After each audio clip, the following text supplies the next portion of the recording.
ഇന്ന് നമുക്ക് analogue on delay timer പരിചയപ്പെട്ടാലോ. അപ്പോൾ ഈ കാണുന്നതാണ് ഒരു model type on delay timer. അപ്പോൾ നമുക്ക് കാണാൻ പറ്റും എങ്ങനെയാണ് ഇത് ഇരിക്കുന്നത്. അതുപോലെ ഒരു ബേസ് വരുന്നുണ്ട്. അതുപോലെ അനലോഗ് ടൈപ്പാണ്, റൊട്ടേറ്റ് ചെയ്തിട്ട് നമുക്ക് എന്ത് ചെയ്യാം, ടൈമിംഗ് അഡ്ജസ്റ്റ് ചെയ്യാൻ പറ്റും. അതുപോലെ ഇതിന്റെ സൈഡിലായിട്ട് ഇതിന്റെ കംപ്ലീറ്റ് സർക്യൂട്ട് ഡയഗ്രം കൊടുത്തിട്ടുണ്ട്. ഈ സർക്യൂട്ട് ഡയഗ്രം നോക്കിയിട്ടാണ് നമ്മൾ അതിന്റെ ബേസിൽ എങ്ങനെ ഇൻപുട്ട് സപ്ലൈ, അതുപോലെ റിലേയുടെ ഒക്കെ വയറിങ് കാര്യങ്ങളൊക്കെ ചെയ്യുന്നത്. അതുപോലെ AC DC സപ്ലൈ നമുക്ക് എന്ത് ചെയ്യാൻ കൊടുക്കാവുന്നതാണ്. വ്യക്തമായിട്ട് അത് കൊടുത്തിട്ടുണ്ട് ഇതിന്റെ ഡ്രോയിങ് എങ്ങനെയാണെന്നുള്ളത്. അപ്പോൾ നമുക്ക് എന്ത് ചെയ്യാം, ഈസി ആയിട്ട് ബേസിൽ വയറിംഗ് ചെയ്യാവുന്നതാണ്. അപ്പോൾ ഈ കാണുന്നതാണ് നമ്മുടെ ഡയൽ പാഡ്, അതായത് അനലോഗ് ടൈമർ ആണ്. നമുക്ക് അഡ്ജസ്റ്റ് ചെയ്യാവുന്നതാണ് ടൈമിംഗ്. നിങ്ങൾക്ക് എത്ര സെക്കൻഡ് വേണം, അല്ലെ എത്ര മിനിറ്റ് വേണം, അതിനനുസരിച്ചിട്ട് എന്ത് ചെയ്യും, ഇതിനെ റൊട്ടേറ്റ് ചെയ്യാവുന്നതാണ്. അതുപോലെ താഴെ നമുക്ക് കാണാൻ പറ്റും മിനിറ്റ് വേണോ സെക്കൻഡ് വേണോ, അതൊക്കെ നമുക്ക് എന്ത് ചെയ്യും, ഈ നോബ്, ഈ പിൻ അഡ്ജസ്റ്റ് ചെയ്തിട്ട് നമുക്ക് എന്ത് ചെയ്യാം, അതിനനുസരിച്ചിട്ട് അനലോഗ് ഇത് റൊട്ടേറ്റ് ചെയ്ത് നിങ്ങൾക്ക് സെറ്റ് ചെയ്യാവുന്നതാണ് ഈസി ആയിട്ട്. അതുപോലെ അതിന്റെ വോൾട്ടേജ് സപ്ലൈ കൊടുത്തിട്ടുണ്ട്. AC 24 വോൾട്ട്, 230, 240 വോൾട്ട് വരെ കൊടുക്കാവുന്നതാണ്.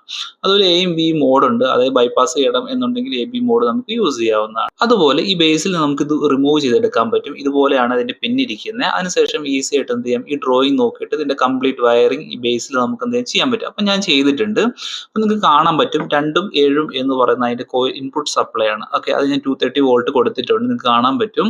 അതുപോലെ നമുക്ക് എന്ത് ചെയ്യാം, ഒരു ലോഡ് കൊടുക്കണം. ഞാൻ ജസ്റ്റ് ടൈമർ ഓപ്പറേറ്റ് ചെയ്ത് കാണിക്കാൻ വേണ്ടിയിട്ട് ഒരു ബൾബ് എടുത്തിട്ടുണ്ട് 230യുടെ. അപ്പൊ നമുക്ക് എന്ത് ചെയ്യാം, 230 ആയതുകൊണ്ട് ബൾബിന്റെ ഒരറ്റം, അതായത് ന്യൂട്രൽ സൈഡ് ഞാൻ ന്യൂട്രലിൽ തന്നെ കോമൺ കൊടുത്തിട്ടുണ്ട്. നിങ്ങൾക്ക് കാണാൻ പറ്റും, ഇതാണ് ഞാൻ എടുത്തിരിക്കുന്ന ഒരു ബൾബ്. അതിന്റെ ന്യൂട്രൽ കറക്റ്റ് ആയിട്ട് അതിന്റെ ന്യൂട്രൽ കണക്ട് ചെയ്തിട്ടുണ്ട്. അതിന്റെ ഫേസ് ലൈൻ, അതായത് ഡയറക്റ്റ് NO എന്ന് പറയുന്ന കോമണിൽ ഞാൻ കണക്ട് ചെയ്തിട്ടുണ്ട്. അതായത് 6ാമത്തെ കണക്ടറിൽ പിന്നിൽ ഞാൻ കണക്ട് ചെയ്തിട്ടുണ്ട്. അതിനുശേഷം നമുക്കൊരു ഇൻപുട്ട് കോമൺ സപ്ലൈ കൊടുക്കണം. അത് ഞാൻ ഫേസിൽ നിന്ന് ഡയറക്റ്റ് 8ലേക്ക് കൊടുത്തിട്ടുണ്ട്.